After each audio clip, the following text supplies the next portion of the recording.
Amen. Voilà, soyez le bienvenu ce matin. On va célébrer ce Dieu d'amour. On va continuer notre série qu'on a commencée il y a la semaine dernière. Qui était là la semaine dernière? Qui n'était pas là? Est-ce que vous pouvez lui dire c'est pas pareil quand tu n'es pas là? Vous savez dire à quelqu'un?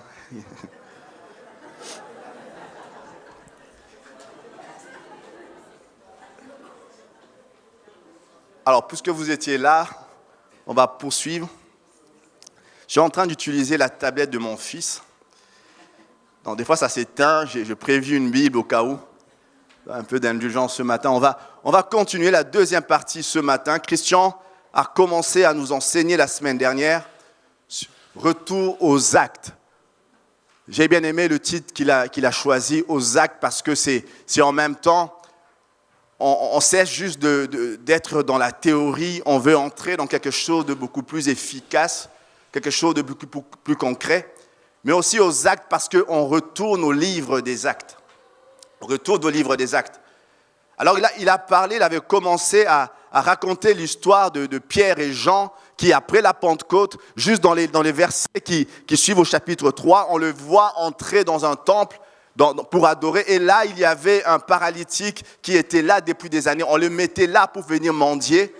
Et Christian nous a montré comment on retourne aux actes. À un moment donné, il disait qu'il fallait ne pas se détourner d'un problème parce qu'on semble être dépassé, mais avoir les yeux bien fixés sur le problème. Et puis, on a vu comment cet homme a été guéri. Cet homme, il y a quelque chose d'extraordinaire alors qu'il était là depuis des années. Sa vie a changé parce que Paul et Pierre et Jean sont venus et ont dit à cet homme qui était là depuis des années, « Regarde-nous, nous représentons Christ. » Alors, on va continuer cette histoire. Dans Acte 4, c'est la suite.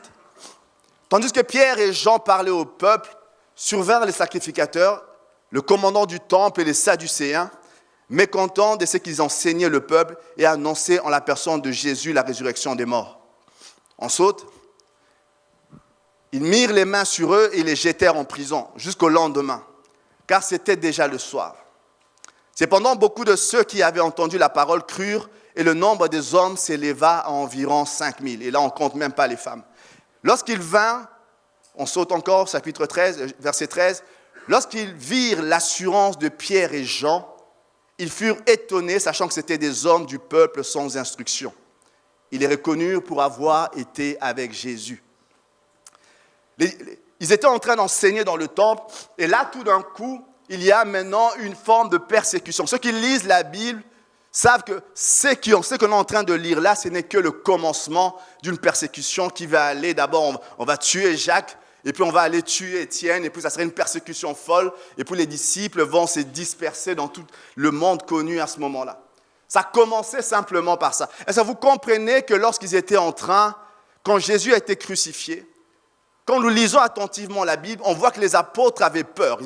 Ils étaient dans une pièce en train de prier. Mais quand vous lisez la Bible, aucun de ces gens qui étaient là, des sacrificateurs, des princes, des chefs qui étaient là, aucun n'était vraiment en train de les chercher. On ne les pourchassait pas. Ils avaient juste peur en croyant qu'on allait mettre la main dessus, mais on ne les cherchait pas. Ils étaient là en train de prier entre eux. Et puis l'Esprit de Dieu est descendu, ils se sont mis à parler en langue. Excellent. Mais même là, on ne le pourchassait pas. Ils ont commencé à poser un problème. Quand ils ont quitté cette salle, ils étaient en train de se faire du bien pour commencer à impacter les vies.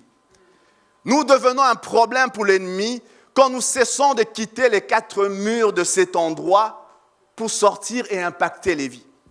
Là, ça devient un problème. L'ennemi n'a pas peur de nos chants. Moi, j'aime bien la louange, l'adoration. Ça fait du bien. Il n'aime pas ça, l'ennemi. Mais à la limite, il peut nous laisser faire. Mais dès que nous commençons à avoir un impact sur la vie d'autres personnes, l'ennemi n'aime pas ça. Et là, la persécution commence, non pas parce qu'ils enseignent entre eux, ils se font du bien entre eux, parce qu'ils sortent et commencent à impacter toute une ville. On dit 5000 personnes dans la ville se tournent vers Christ. Et là, l'ennemi se dit, il y a maintenant un problème, il faut le régler. L'ennemi vient avec puissance, avec force, et on va lire comment on retourne aux actes. Mon premier point ce matin, être avec Jésus. On va lire ce qu'on vient de lire déjà là. Il est écrit, lorsqu'ils virent l'assurance de Pierre et Jean, Ils furent étonnés, sachant que c'était des hommes du peuple, sans instruction, et ils reconnurent pour avoir été avec Jésus. Les hommes du peuple, cette expression, c'est agrammatos. Sans instruction, c'est idiotesse.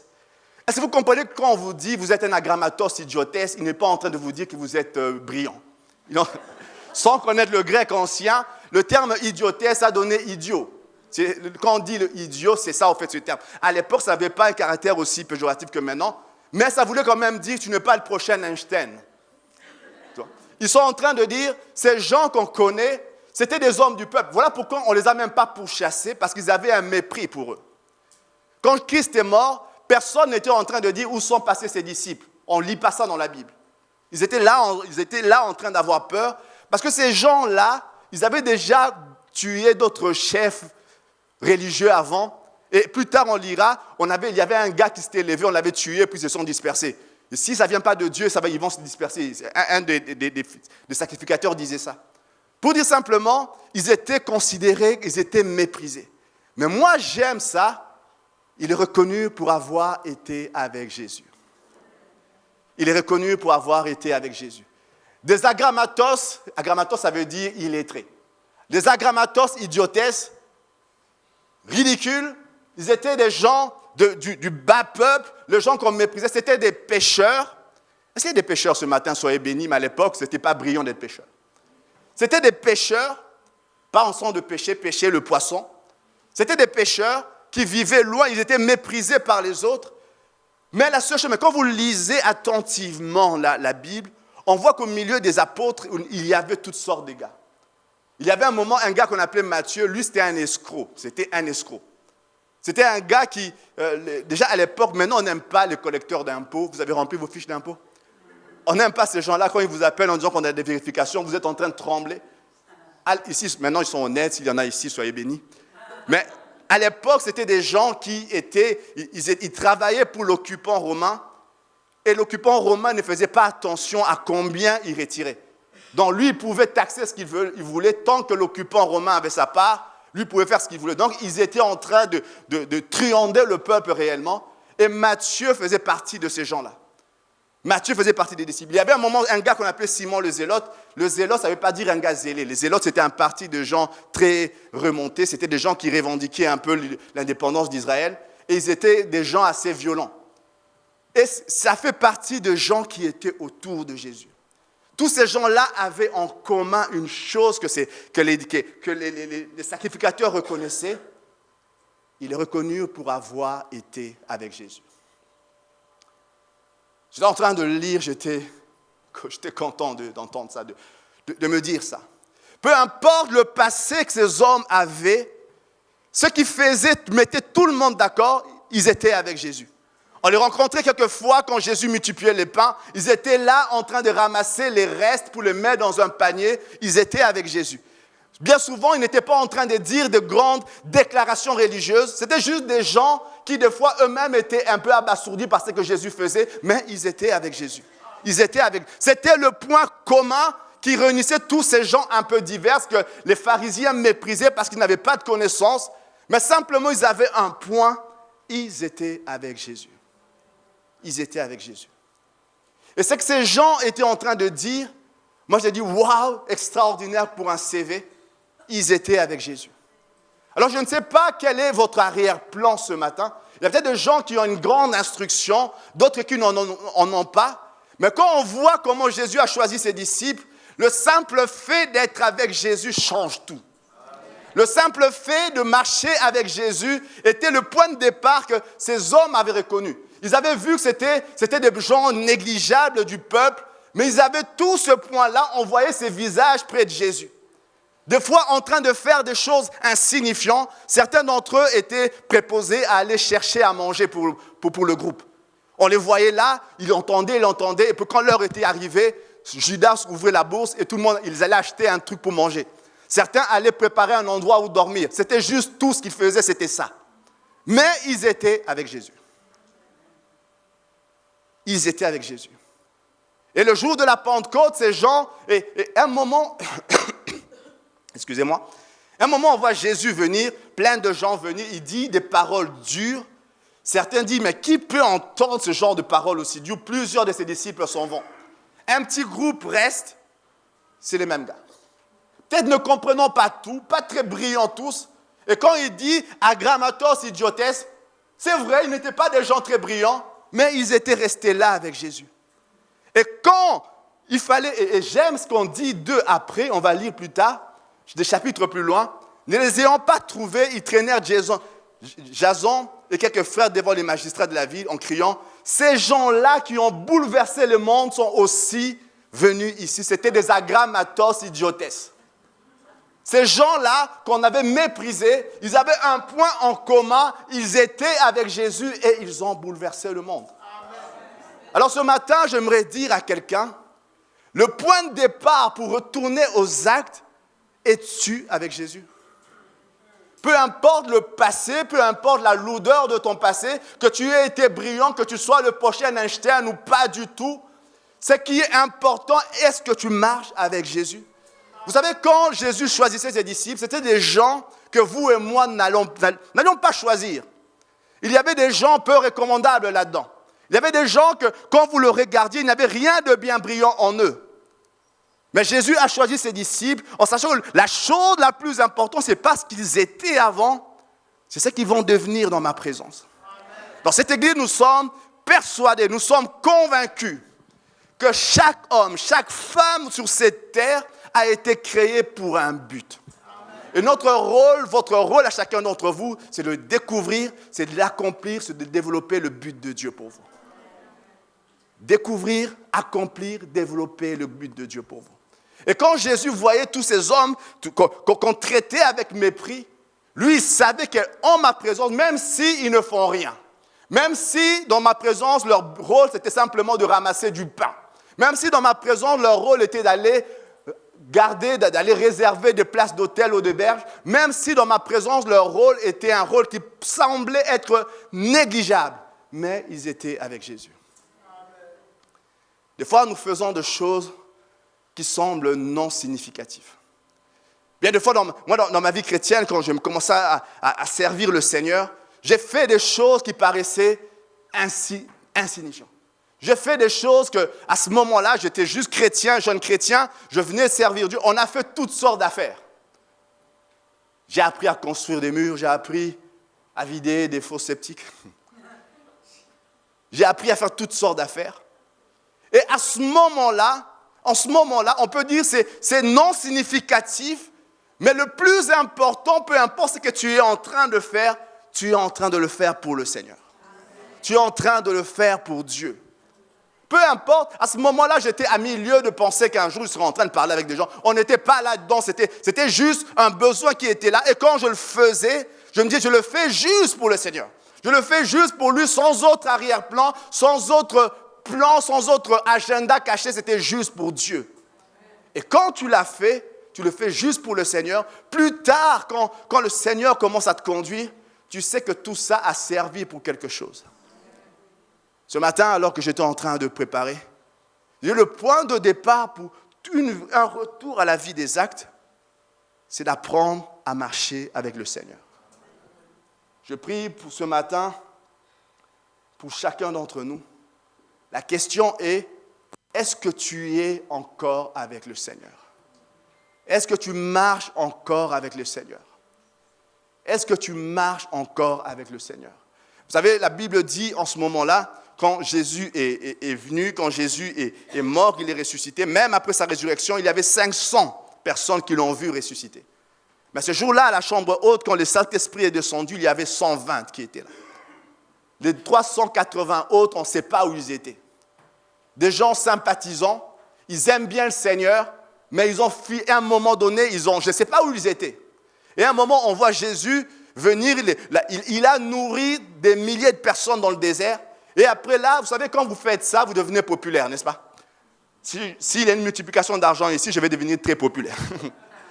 Là, c'était un moment où ils étaient bénis, et puis sa popularité allait grandissante. Il entrait dans Jérusalem, les gens étaient en train de chanter « Hosanna au fils de David ». Et cette expression-là, c'était l'expression réservée au Messie. et il entrait dans Jérusalem, le peuple en train de crier, il y avait des palmiers, des branches de palmiers qui étaient secouées, c'est ce que les catholiques appellent le dimanche des rameaux. On est en train d'adorer, de célébrer. Quelques jours après, le même peuple est en train de crier, crucifie-le.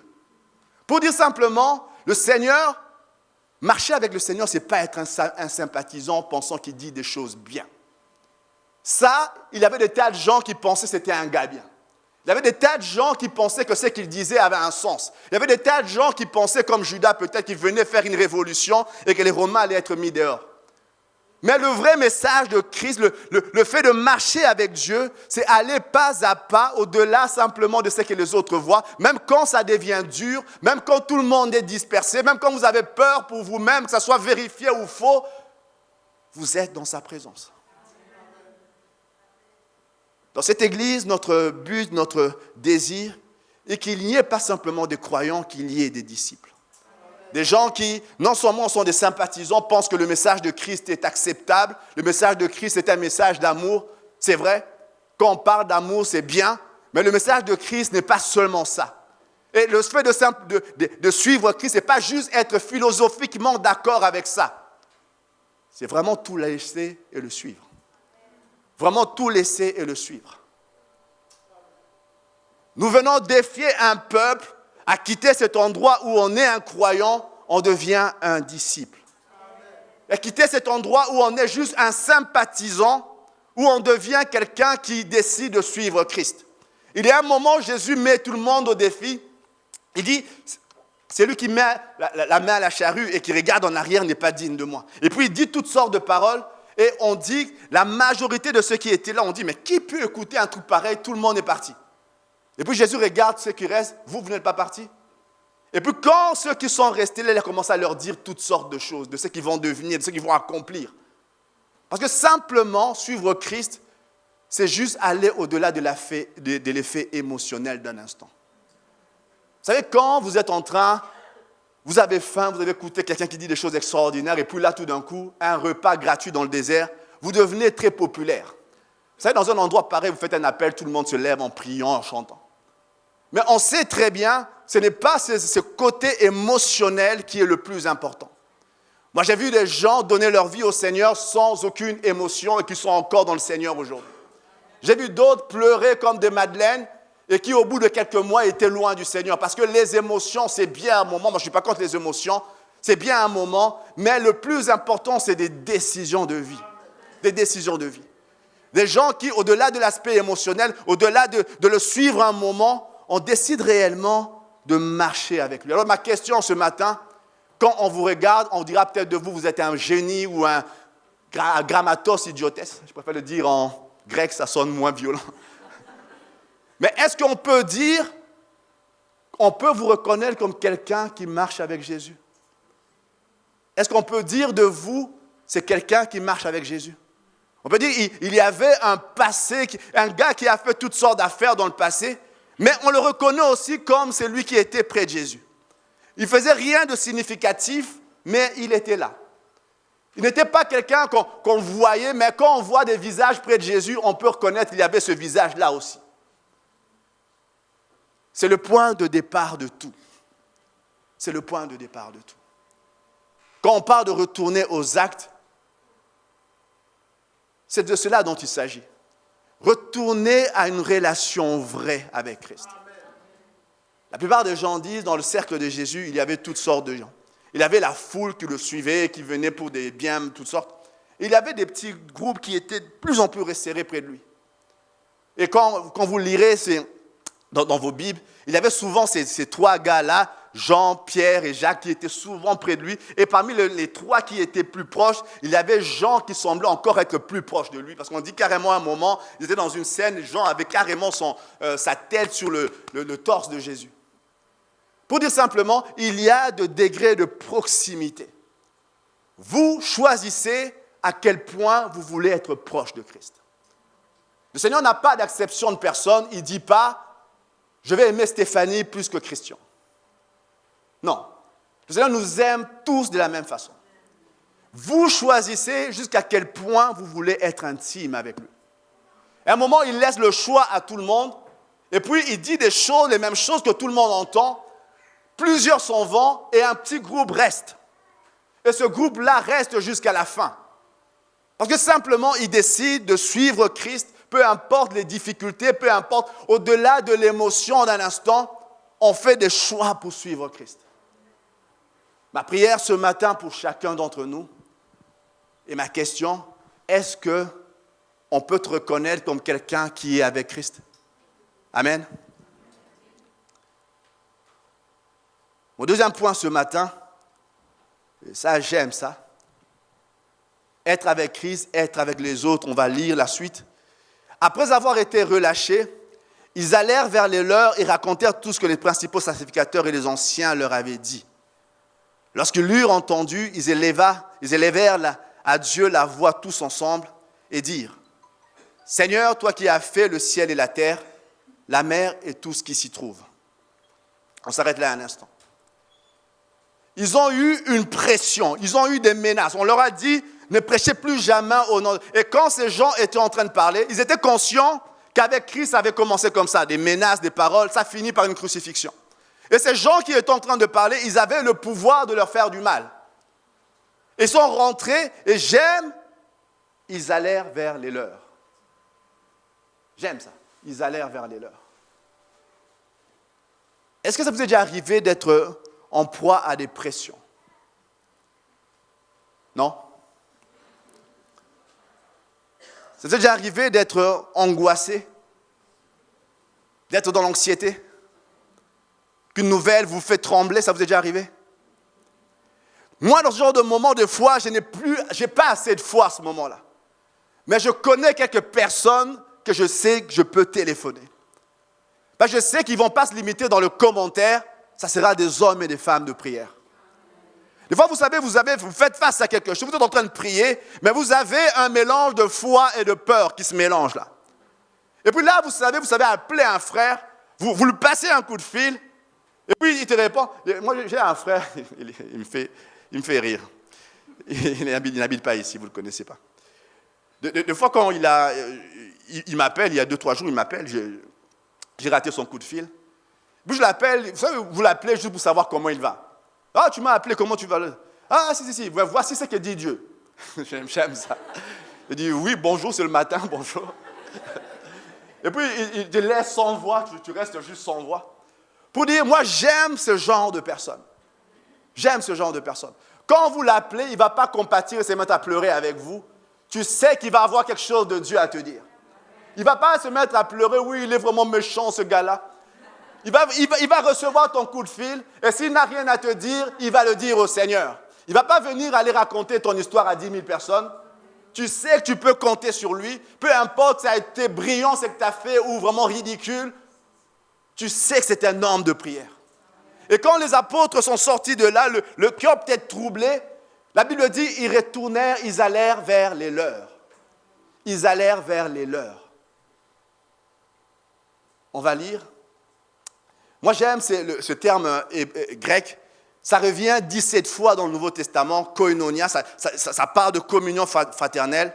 Dans sa définition, ça veut dire partage, unité, partenariat, action d'amour, d'unité, d'acceptation de l'autre, connectivité avec les autres. On lit, on revient en arrière, acte 1, 13, 14, il est écrit « Quand ils furent arrivés, ils montèrent dans la chambre haute et ils se tenaient d'ordinaire. C'était Pierre, Jean, Jacques, André, Philippe, Thomas, Barthélemy, Matthieu, Jacques, fils d'Alphée, Simon le Zélote et Jude, fils de Jacques. Tous d'un commun accord, persévéraient dans la prière avec les femmes, Marie, la mère de Jésus, et avec le frère de Jésus. » Et j'aime ça. Acte 2, 1, le jour de la Pentecôte, ils étaient tous ensemble dans le même lieu.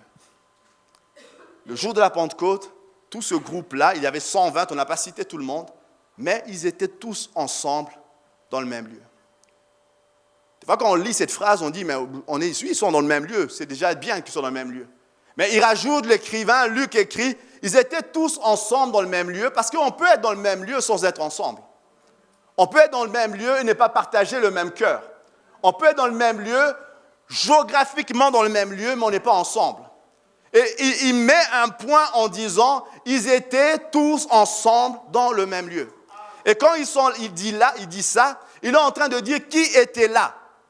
Il est en train de citer, il y avait là Pierre, le gars vacillant. Le gars qui a dit, il y a quelques jours auparavant, je ne le connais pas 3 fois. Il était là.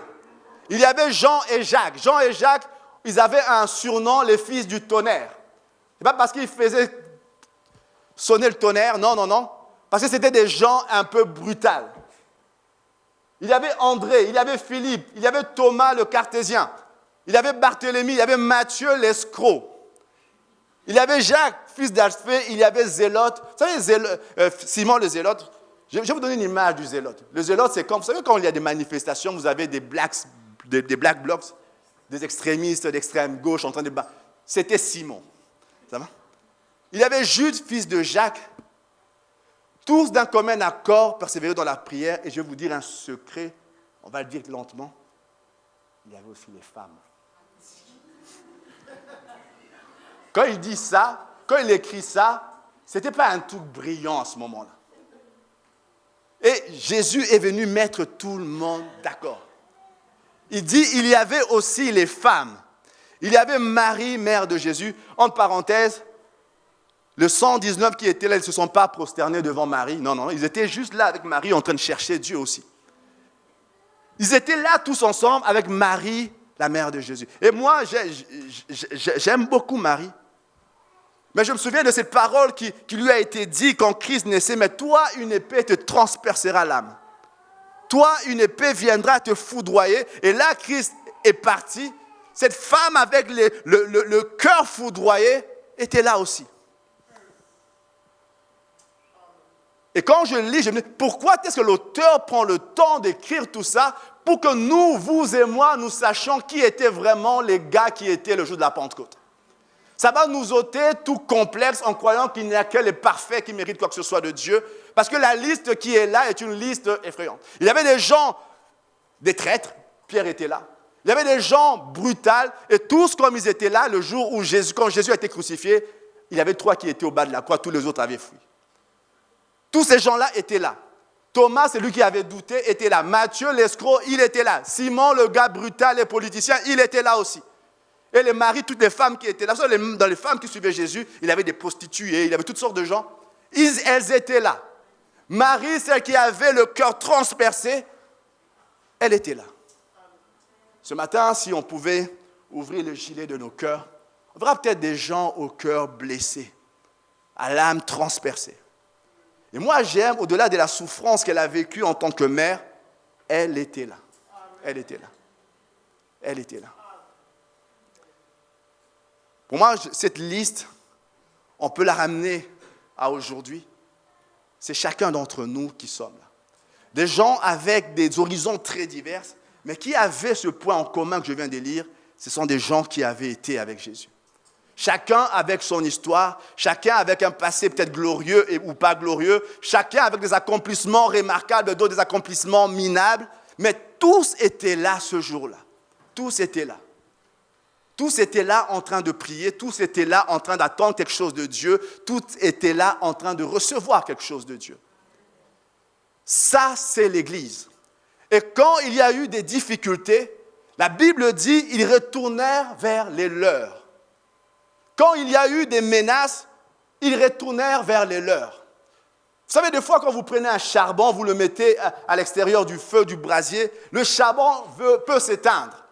Quand il s'éteint, vous le reprenez, vous le remettez dans le brasier, il reprend feu. Chacun d'entre nous, nous devons comprendre. C'est pourquoi j'aimerais que chacun comprenne ce matin que vos frères qui sont là, ce n'est pas juste des gens qui viennent écouter la parole avec vous. Vous avez besoin d'eux pour grandir. Vous avez besoin d'eux pour exprimer ce qui est Christ. Vous avez besoin d'eux quand les choses ne vont pas pour pouvoir retrouver le feu. Vous avez besoin d'hommes et de femmes. Je ne sais pas si vous avez des compagnons de prière. Quelqu'un a ça? Alors, celui qui n'a pas ça, il se lève. Non. Je vous invite, je vous exhorte à chercher des hommes et des femmes de prière. à chercher des hommes et des femmes, à avoir des compagnons de prière. Vous savez, il y a des gens, quand vous venez me trouver, moi, si je viens prier avec vous, je ne vous dirai pas forcément tout. Je risque de vous scandaliser, je ne vous dirai pas tout. Mais il y a des frères avec qui je suis, eux, je leur dis tout. Je leur dirai quand je doute, je leur dirai quand j'ai peur, je leur dirai quand j'ai des craintes, je leur dis. Parce que je sais qu'ils ne me jugeront pas, ils prieront pour moi. Je sais qu'ils ne seront pas en train de me dire, toi aussi tu penses ce genre de truc, ils ne diront pas ça. Je sais qu'ils resteront là en prière pour moi. Je sais, il y a des gens, certains sont ici, d'autres sont loin. Quand ça ne va pas, je dis, écoute, je vis ça. Et je sais s'ils n'ont pas quelque chose de Dieu à me dire, ils ne vont pas l'inventer, mais je sais qu'ils vont prier pour moi. Alors je prie chacun d'entre vous, j'exhorte chacun d'entre vous. Trouvez-vous des hommes, des femmes de prière. Pas ceux qui commentent, pas ceux qui sont au courant de tout ce qui se passe à l'église, mais des hommes et des femmes qui prient. Si nous voulons retourner aux actes, il y a quelque chose que l'église a négligé, c'est l'importance de la communion. Moi, je suis toujours très, très enflammé, je vais le dire comme ça. Quand je vois des choses qui nuisent à la communion, ou quand je vois des chrétiens qui n'ont pas compris ce que c'est le sens de la communion. Vous pouvez suivre un culte par Internet, c'est pas mal. Vous n'avez pas la communion là-dedans. Vous pouvez aller, je ne suis pas contre ça du tout, nous on a aussi des cultes en ligne, mais ça ne remplace pas un culte avec des hommes de chair et de sang. Ils peuvent des fois être énervants, vous avez des fois l'envie de les gifler, mais ça reste vos frères. Et je prie pour que l'Église, nous puissions comprendre le sens de cela. Le jour de la Pentecôte, ce n'était pas 12, c'était 120, dans une pièce en train de chercher Dieu. Et là, alors qu'ils étaient ensemble, Dieu est descendu. Gardons avec jalousie l'unité. Gardons avec puissance l'unité. Gardons avec de fois virulence l'unité. On peut, et moi j'ai dit ceci, l'unité ne veut pas dire uniformité. Mais quand je vois Gabin s'habiller, il porte des habits que je ne porterai jamais. J'aime ça, il est branché, tout ça. Mais je ne porterai pas ça. Parce que unité ne veut pas dire uniformité. On est unis, mais on est différents. Chacun a des goûts particuliers. C'est ça l'Église.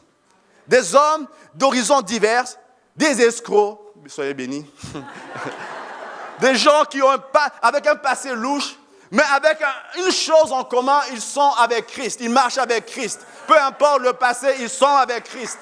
Et là, dans la présence de Dieu, ils sont renouvelés. Et moi, j'aime, la Bible dit à un moment donné qu'il n'y avait aucun indigent. Vous savez, des fois, quand on lit ça, on saute très vite parce que les gens disent, oui, à l'époque, c'était comme ça, ils vendaient tous leurs biens, ils mettaient tous ensemble, tout ça. C'était bien à l'époque, maintenant, on ne fait plus. Ouais.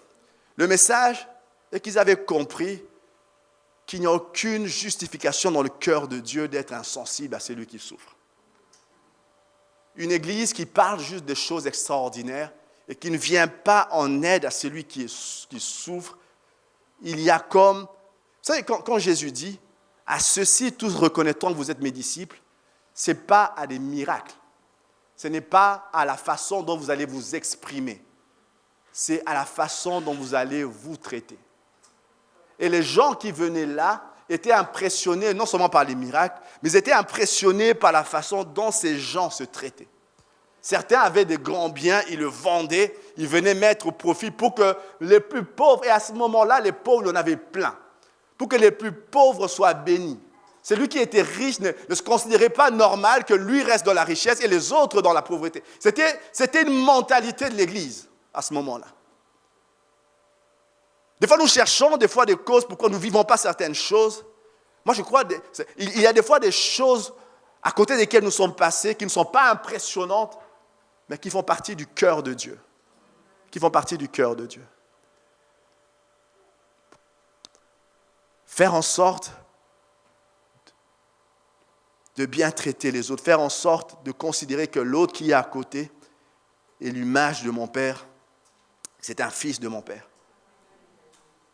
Troisième point, je ne sais pas où j'en suis, on va aller vite. Mon premier point, être avec Jésus. Deuxième, être avec les autres. Troisième, être en prière. Écoutez-moi cette prière. Il dit, c'est toi qui as dit par le Saint-Esprit, par la bouche de notre Père, ton serviteur David, pourquoi ce tumulte parmi les nations et ces vaines pensées parmi les peuples? Les rois de la terre se sont soulevés et les princes se sont ligués contre le Seigneur et contre son oint. En effet, contre ton saint serviteur Jésus, que tu as oint, Hérode et Ponce Pilate se sont ligués dans cette ville avec les nations et avec le peuple d'Israël pour faire tout ce que ta main et ton conseil avaient arrêté d'avance. Et maintenant, Seigneur, vois leurs menaces. Donne à tes serviteurs d'annoncer ta parole avec une pleine assurance en étendant ta main pour qu'ils se fassent des guérisons, des miracles, des prodiges par le nom de ton saint serviteur Jésus-Christ. Quand ils eurent prié, le lieu où ils étaient rassemblés trembla et ils furent tous remplis du Saint-Esprit et ils annonçaient la parole avec assurance. Avec assurance. Quand vous lisez l'histoire de l'Église, chaque fois qu'il y avait une opposition qui se levait, il semblait y avoir une multiplication des faits après. On ne va pas dire amen, on ne va pas chercher l'opposition. Mais ça, à un moment, ils sont tués, Paul se lève, Saul de Tarse se lève, il se met à disperser les chrétiens, ils vont aux quatre coins du monde et là où ils vont, des églises puissantes naissent. Il y a une multiplication de l'effet. Et là, ils sont en train de citer une parole de David qui a dit « Pourquoi ce tumulte parmi les nations ?» Et moi, j'aime, quand il parle de David, cette référence à l'un des premiers hommes oints dans la Bible, David, qui avait une onction, qui avait le Saint-Esprit sur lui. On voit à un moment donné David face à cette histoire. Qui ne connaît pas l'histoire de David avec Goliath? Qui ne connaît pas? Qui fait semblant de connaître? On voit un moment David avec Goliath. David, cet enfant qui avait reçu l'onction dans le secret, qui connaissait Dieu dans le secret, il va sur le champ de bataille, et puis là, il rentre, il voit un gars en train de dire toutes sortes d'affaires sur Israël. Il est en train de dire toutes sortes de choses sur Dieu. Et puis là, David regarde le peuple, l'armée de l'Éternel, ils étaient tous là en train de trembler. Quand David lui dit, mais qui est cet incirconcis qui est en train de parler comme ça? Qui est ce gars qui est en train de dire ce genre de choses devant le Dieu d'Israël? Les gens disent, il ne dit pas ça depuis un jour, ça fait 40 jours qu'il est en train de dire ça. Alors David décide de défier Goliath. Moi, j'aime ça. Ce qui était quand Goliath parlait, les autres reculaient parce que ils voyaient un obstacle. Quand Goliath parlait, David avançait parce qu'il voyait une opportunité. Les deux facettes de la même médaille. Vous savez, quand on lit l'histoire moderne, par exemple, on voit qu'il y a eu une grave crise en 2008. Plein de gens ont vendu leurs actions, d'autres ont. Mais l'histoire nous dit aussi que des grosses fortunes se sont faites pendant cette crise-là. Pendant que tout le monde avait peur, d'autres voyaient des opportunités. Quand tout le monde tremblait et vendait tout, d'autres voyaient et rachetaient tout. Et quand la peur est passée, quand des fortunes sont nées. Pour dire, quand vous voyez des obstacles, l'obstacle et l'opportunité sont les deux facettes de la même médaille. Tout dépend avec qui vous marchez. Je prêche mieux que vous dites amen ce matin. Tout dépend avec qui vous marchez. Il y a des situations qui peuvent être des obstacles. Mais ça dépend avec qui vous vous tenez. Ces situations peuvent se transformer en opportunités. La Bible dit à un moment donné que Dieu fait concourir toutes choses au bien de ceux qu'il aime. Ça ne veut pas dire que c'est lui qui en est l'auteur, mais il prend ce que des fois l'ennemi a semé, il le transforme en bien. Et vous vous retrouvez là en train de vous réjouir. Au départ, c'était là pour vous détruire, mais Dieu le change en bien. Des fois, nous pouvons recevoir toutes sortes d'affaires. Il y a peut-être des gens ce matin qui sont là sous une espèce de diagnostic médical qui est en train de vous dire que c'est fini. Peut-être que c'est l'occasion pour vous de découvrir le Dieu qui guérit. Peut-être que vous avez là une pression financière, vous dites, je suis face à un obstacle, mais vous voulez reculer. Peut-être que c'est le moment d'avancer, de découvrir le Dieu qui pourvoit. Il y a des fois des moments où l'obstacle, tourner simplement, marcher avec Dieu, et l'obstacle qui est là va devenir une opportunité. Les gens qui étaient là en train de prier avaient compris cela. Quand l'obstacle est là, que vous êtes en train de trembler, et j'aime jeudi, ceux qui ne viennent pas jeudi, vous ratez quelque chose. Thierry était en train de prêcher sur les peurs. Il parlait du fait d'avoir peur. Il donnait des remèdes à ceux qui ont peur. Une des choses qu'il disait, c'est cette capacité, quand quelque chose est en train de trembler en vous, vous revenez dans la présence de Dieu. Et tout d'un coup, l'obstacle devient une opportunité. On tue les disciples, on les disperse, là où ils viennent, ils deviennent une opportunité pour toucher le monde. Et plus tard, on dira d'entre eux, mais ces gens qui ont bouleversé le monde, ces gens ont subi toutes sortes d'assauts, mais à chaque assaut, ils multipliaient ce que Dieu avait fait. Il y a des gens ce matin, Dieu vous dit, ce qui est devant vous, vous le voyez comme un obstacle, mais marchez avec moi, vous verrez l'opportunité qui est derrière ça. L'opportunité qui est cachée derrière. Et moi, j'aime comment il cite David, parce que David, en son temps, avant tout le monde, il avait compris des choses. David avait compris des choses. Ce matin, je prie pour que chacun d'entre nous, qu'est-ce qui nous ramène à une vie aux actes? Marcher avec Christ, marcher avec les autres, marcher dans la prière. Peu importe ce qui paraît devant vous, peu importe l'obstacle, osez prier. Peu importe que ça soit, qu'on vous dit, c'est fini, c'est arrêté, ça ne peut plus changer, ose prier. Vous savez, à un moment, je ne sais pas si vous pensez des fois vos prières sont impossibles. À un moment, Josué, il était dans une bataille qui était livrée et il se rendait bien compte que si on s'arrête là, demain l'ennemi va, la nuit s'approchait. Si on s'arrête là, demain l'ennemi va reprendre des forces et on doit recommencer à zéro. Alors, il a prié pour que le temps s'arrête, que le soleil s'arrête dans le ciel. Je ne sais pas quel est votre problème, est-ce que c'est impossible? Il est en train de dire, à un moment donné, vous savez, on peut dire le temps, les climatologues peuvent dire, ou bien, ils étudient toutes sortes de choses qui influencent le temps, le soleil, tout ça, mais ils ont oublié la prière d'un homme, Josué. Il a prié, il a parlé au soleil, le soleil s'est arrêté net dans le ciel jusqu'à ce que le combat soit fini. Je ne sais pas quel est votre problème, si ça vous paraît impossible. Osez les mettre en prière, cherchez des hommes et des femmes qui ne s'arrêtent pas sur un diagnostic ou sur quelque chose de ce genre-là, sur des fausses évidences, qui viennent simplement dire notre Dieu peut tout et on prie. Et j'aime comment ça finit. L'endroit où ils étaient rassemblés s'est mis à trembler. Pour dire que notre Dieu est capable de bouleverser ce qui nous fait peur. Je ne sais pas sur quel terrain vous vous trouvez. Notre Dieu est capable de répondre aux prières. Et Dieu n'avait pas encore fait, ils n'ont pas encore vu les grandes choses qu'ils allaient voir, mais simplement l'endroit où ils étaient s'est mis à bouger. S'est mis à bouger. J'étais en train de prier, moi, ce matin. Comment nous retournons aux actes? Comment nous retournons aux actes? Ma première question ce matin, es-tu sûr de marcher avec Christ? Es-tu sûr de marcher avec Jésus? Une des choses qui est effroyable dans le temps que nous vivons. Tout à l'heure, il y a quelques mois, quelques semaines, je parlais d'Asus Astruit. C'était quand l'Esprit est descendu au début du 1er siècle, au début du 20e siècle. L'Esprit de Dieu est descendu, des choses extraordinaires commencent à prendre place. Il y avait dans cette église-là, dans cette assemblée à Los Angeles, il y avait toutes sortes de prophéties et plein d'églises, de mouvements d'églises qui existent aujourd'hui, ont commencé là.